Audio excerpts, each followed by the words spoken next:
Olá, bem-vindos a esta nossa devocional desta segunda-feira, dia 29 de junho de 2020. Estamos iniciando uma nova série chamada As Doutrinas da Graça na Vida Prática, ou seja, como o conhecimento das antigas doutrinas da graça, mais do que uma especulação teórico-teológica, também incide concretamente sobre a nossa experiência cristã e a nossa vida no dia a dia, porque todas as doutrinas contidas e reveladas na palavra de Deus, elas não são apenas e tão somente ensinamentos no campo teórico ou abstrato da teologia. Na verdade, todo o conhecimento das Escrituras, eles incidem de maneira concreta para regramento, para regulação, para a modelagem de nossas vidas conforme o conselho e a vontade de Deus para nós. Então, quando nós conhecemos ou estudamos uma doutrina, nós o fazemos exatamente para tornar as nossas vidas mais adequadas à vontade de Deus, para tornar a nossa vida e os nossos atos, a nossa ética, conforme a vontade de Deus. Nós não temos um conhecimento puro e simplesmente por curiosidade, ou nós não acumulamos conhecimento apenas e tão somente para a informação geral a respeito das coisas de Deus. Não, nós estudamos as Escrituras, nós conhecemos as suas doutrinas, para que a totalidade da nossa vida seja harmonizada, plenamente harmonizada, o mais harmonizável possível com a vontade de Deus para as nossas existências. Ou seja, o fim de nossa vida é a glorificação a Deus e gozá-lo pela eternidade, para que nós nesta vida glorifiquemos bem a Deus e na outra possamos usufruir do gozo de sua bem-aventurada presença. Desde agora, nós precisamos ter um duplo conhecimento de Deus. O conhecimento salvífico, que é a sua revelação a nós, e a aplicação da obra redentora de Cristo em nossas vidas por meio do ministério do Espírito Santo, que nos leva a conhecer a Deus, então, em sua salvação, conhecer a Deus que significa experimentar da sua bondade, da sua graça, do seu amor, do seu perdão redentor, e também conhecer a Deus de maneira a formar em nós a mente de Cristo, formar em nossos corações aquele conhecimento que nos leva a amá-lo, a obedecê-lo, e por fim, a fazer a sua vontade em nossas vidas, dando também testemunho desta graça maravilhosa que um dia nos alcançou. Então, nesta pequena série de vídeos curtinhos, nós vamos falar sobre as doutrinas da graça e como essas doutrinas da graça, elas são aquele conhecimento essencial do Evangelho que levam as nossas vidas de maneira prática a viver na vontade de Deus, a obedecê-lo, a amá-lo, a amar os nossos irmãos, a ser as pessoas que cultivem as virtudes mais altas do Evangelho. Aqui vamos vidas humildes, consagradas e por aí vai. Mas o pressuposto para as doutrinas da graça é o conhecimento das Escrituras. Sem o conhecimento de todo o conselho de Deus nas Escrituras, nós faríamos das doutrinas da graça doutrinas tão particulares que elas seriam excrescentes numa espécie de um outro evangelho, ou de um evangelho apenas crido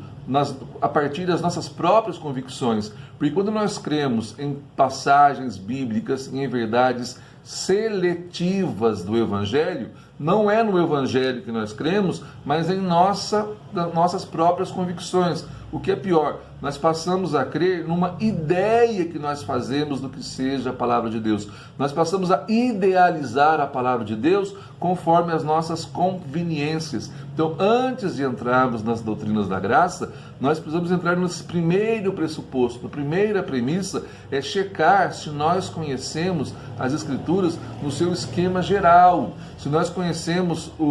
a palavra de Deus no seu elemento mais básico, de que é aquele que revela os atos redentores de Deus. Porque o Evangelho não é apenas e tão somente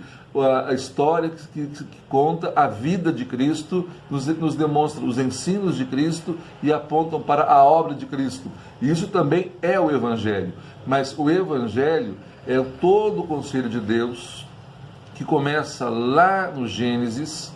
que perpassa por toda a história da redenção, na queda,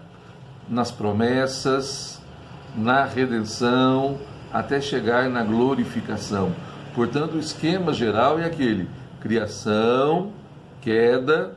redenção, glorificação, para ficar nesse esquema básico. Evidentemente que existem outros subtópicos que nós poderíamos elencar aqui, mas conhecer o enredo geral das Escrituras significa que nós vamos conhecer mais e melhor a mente de Deus. A Bíblia diz em Oséias 4:6 que o meu povo perece por falta de conhecimento. Por isso mesmo, muitíssimas vezes, a nossa vida cristã é pesada, a nossa vida religiosa nem sempre ela é saborosa, leve, nem sempre com proveito, e nós vivemos tudo quanto somos chamados a viver. Parece pesaroso, pesado os mandamentos, restritiva a vontade de Deus, parece que diminui muito as possibilidades da nossa própria existência, mas isso acontece porque nós temos um conhecimento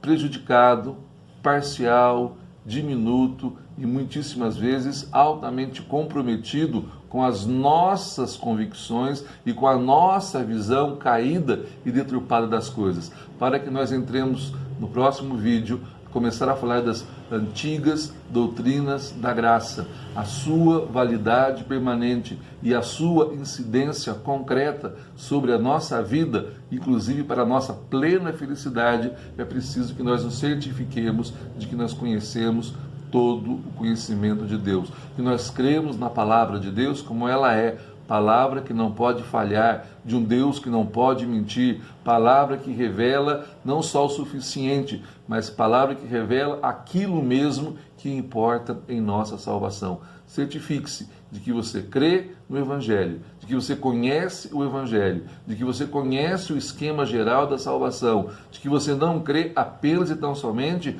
em coisas particulares, em coisas que gosta de crer, mas que você recebe a totalidade da palavra de Deus como aquilo que ela é, palavra que vem ao encontro dos homens para que nós possamos ir até onde Deus está. Ao mesmo tempo, é a palavra que comunica, que revela a nós a vida, a beleza, a graça e a suficiência da eficiência da obra redentora de Cristo naquela cruz, cumprindo todas as promessas do Pai, cumprindo em filigrana todos os mandamentos e saldando assim a nossa dívida impagável, transferindo para a nossa existência a sua justiça, para que fôssemos recebidos na presença de Deus, por meio do vivo caminho aberto sobre o seu corpo, para sermos recebidos naquela sala, não mais como alguém a quem Deus tem coisa alguma contra, mas como filhos bem-amados, que fomos adotados no Filho do seu amor. E que Deus muito nos abençoe.